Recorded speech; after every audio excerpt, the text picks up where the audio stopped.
first, can you take us through the touchdown? It looked like broken play, scramble that you took off in, I guess 19 yards. What did you see in front of you, or was it just as simple as kind of trying to keep it alive? We had a play that we had been repping all week, kind of trying to take a shot on the left side of the field into the end zone, and they came out in almost a prevent look. I think it was 3 deep though, but they were pretty far off, and dropped back, and I just didn't think it was a smart decision to throw one up in the end zone with all them back there. So I think got a little pressure to the right and scrambled to the left, and was still kind of looking to throw, and then felt a lot of room, so I cut back and just got in the end zone.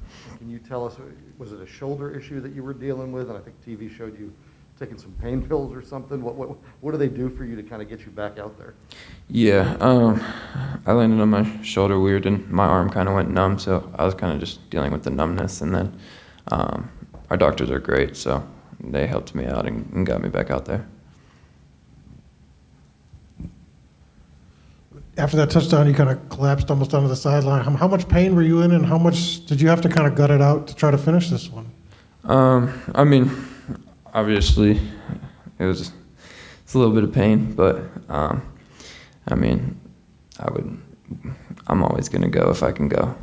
Did it happen when you kind of got hit right as you ran, or when you fell? I mean, was it when you got the shoulder? The initial one? Yeah. Yeah, so I fell, and then I think someone like fell back on top of me, and when I initially fell, I hit it, and it kind of felt weird already and started like a little bit of pain. Then someone landed on it and just pushed it even further a little bit, and so. Given your condition, were you kind of relieved at first you didn't have to go back in, or were you kind of bummed, because I don't know what you were feeling like, but Connor then gets injured and you're kind of forced back in, but what were you thinking on the sidelines as they kind of left him in the game there in the fourth quarter? I was just dealing with the numbness, and so as soon as I got the numbness good, I was ready to go back in. So I wanted to go back in, and obviously don't want it to happen that way, but I think I would have gone back in when I was ready either way.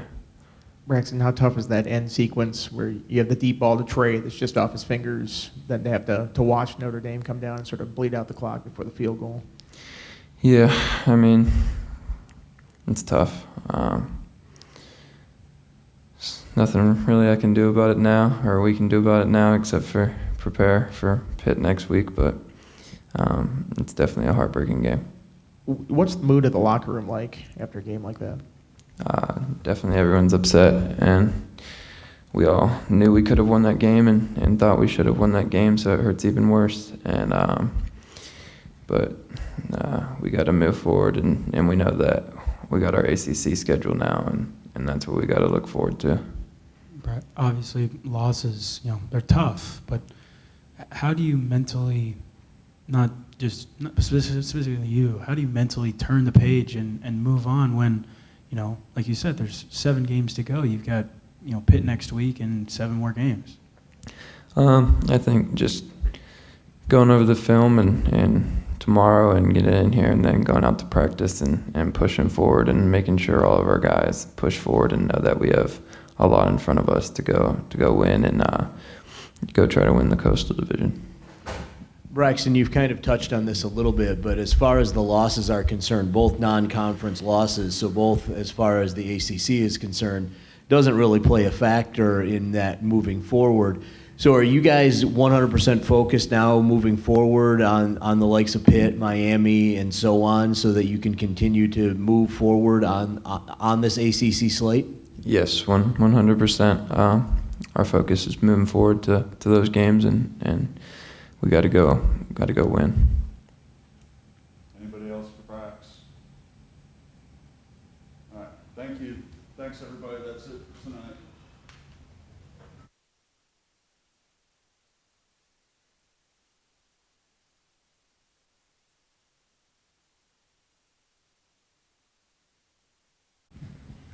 All right, questions for Tavion? That microphone there. Davion, Coach was just in here and saying that the challenge is, when you try so hard and it hurts so bad when you don't get there, the temptation is not to try as hard. the next time because you don't want to feel this badly again. How do you guys resist that and just keep pressing after a night such as this? Honestly, just turning the page. Like, yeah, it sucks, stings, we lost, but we got a conference schedule ahead of us, and the only way to respond how he wants us to and how we want to is coming out Monday, Tuesday, and getting prepared for Pitt. Did you know what was going on with Braxton, like after he got knocked out with the injury, like if he was going to come back? I mean, what was kind of the discussion on the sidelines at all? I mean, just curious how you did you know his status at all? Kind of late in the No, game? we didn't know what was going on, but, we were prepared to go in and play with Connor or Knox. We were just ready for both of them. Could you tell, I mean, Braxton kind of fell down on the sideline after scoring that touchdown, obviously in pain. Did you get a sense that he was kind of gutting it out there at the end of the game? Yeah, everybody gets hurt in games or injuries, but, you could tell he was fighting and he wanted to go out there and try to win with us. Anybody else for Tavion? Tavion, on the touchdown that got overturned with the penalty that you caught, knowing that's an RPO, did you think in the back of your mind that might have been called back because it kind of scrambled out and took a long time to develop? No, I didn't really see the actual lineman downfield, but I think that was the first time that's happened to us with this season. So, it sucked, but we just had to turn around and try to score again. Anybody else for Tavion? As they're lining up to kick the potential game-winning field goal, what are you doing? What are you thinking? What's your thought process? Honestly, it was either miss or block it. That's what I was thinking. So he made it, and we had a chance to make something happen on offense. But ultimately they won. Anybody else? Going once, going twice? All right, Tavion. No mind, just slip across the hallway to it. I know it's not the outcome you were hoping for, but for 3 quarters, the defense appeared pretty dominant. What was working so well for you guys in those first 3 quarters? We were just really just executing the calls Coach Ham was calling. We practiced all week, not knowing what quarterback was coming, so we wanted to prepare for all 3 of them.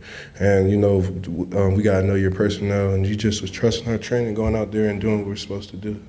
There were a number of big plays, including Waller's pick 6. Does it feel like this defense has that, something special in it that it can make those kind of big plays? Yeah, we feel like, as long as we play together, do what we're supposed to do, everybody's doing their job, we feel like we can be one of the top defenses. So that's how confident we are in our ability.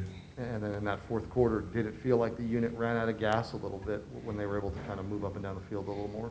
I wouldn't say we really ran out of gas. A lot of things, just went against us. We had one of our leaders get taken out the game due to a penalty, and I'd say we just didn't execute as we were executing in the first half or the first 3 quarters, you can say.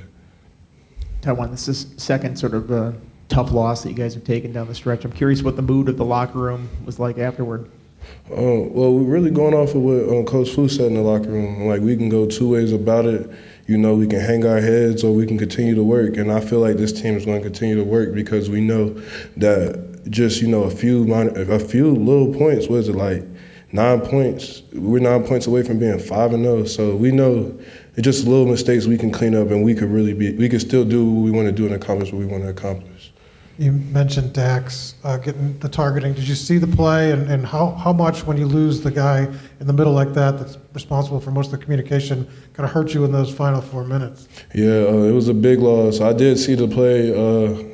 To me, I don't agree with the call, but that's their job. And it does hurt because, Dax, he's an energy giver, a positive energy giver. He keeps people's heads up when they might be down. He continues to celebrate people when they make plays like he made the play. He's one of our leaders, and, losing him, it's always going to be hard to, replace that, especially at the time we lost him. So I'd say it was pretty significant. It was getting pretty chippy at the end of the game, and then you guys there was some back and forth after. What did you see? What was were you in the middle of that at all, and what kind of started that at all? Oh, no, I was still sitting on the bench because I don't really take losses pretty well, especially ones that I know we gave them and, we handed it to them. So I don't know what was being said. I don't know what was happening, but I just know we play hard and we take pride in what we do. So if any of them guys probably said something, that's all that probably happened. Nobody's going to just let you talk to them because it's the pride we have in ourselves.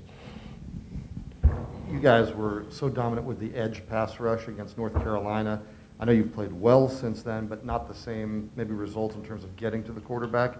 Does it feel like you're close, or what's going on there?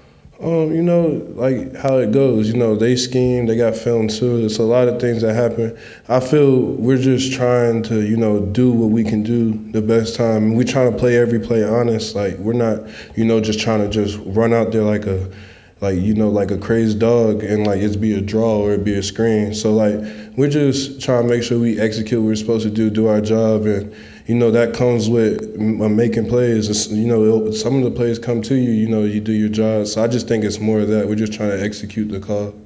And you mentioned getting prepared for all three quarterbacks. What was the challenge when they brought in the second guy, Buckner, the freshman? He was a little more mobile. How big a change was that for you guys? It is a pretty big change because the other guy, you know, he's more of a pro-style quarterback. He'll just stand, he'll go through his progressions.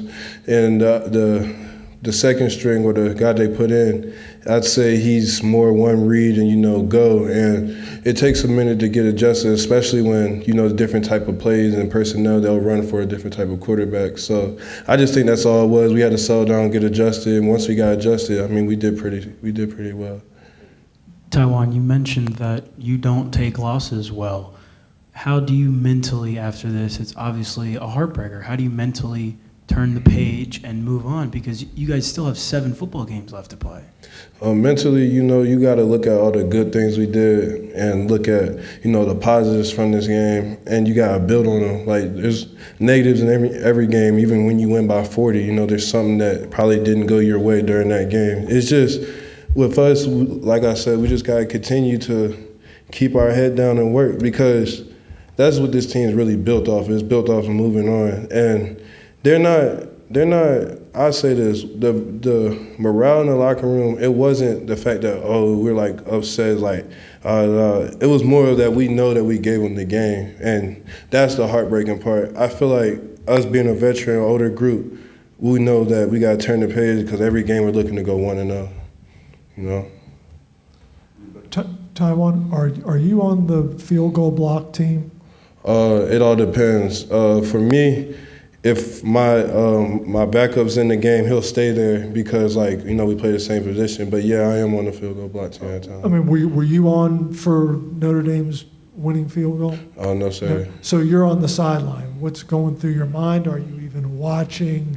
How do you handle a situation like that? I'm trying to just, you know, get the crowd pumped up, you know, make it as loud as he can, make sure he's as comfortable, so he's uncomfortable, so we can, you know, have a chance to win, so we can make sure, you know, we do what we have to do so he can shank it. I am dialed into the game. I'm locked into the game. So, like, going through my mind, I was like, he's going to miss, you know, because that's how I see it. I see it as we're going to win until the clock hits 0.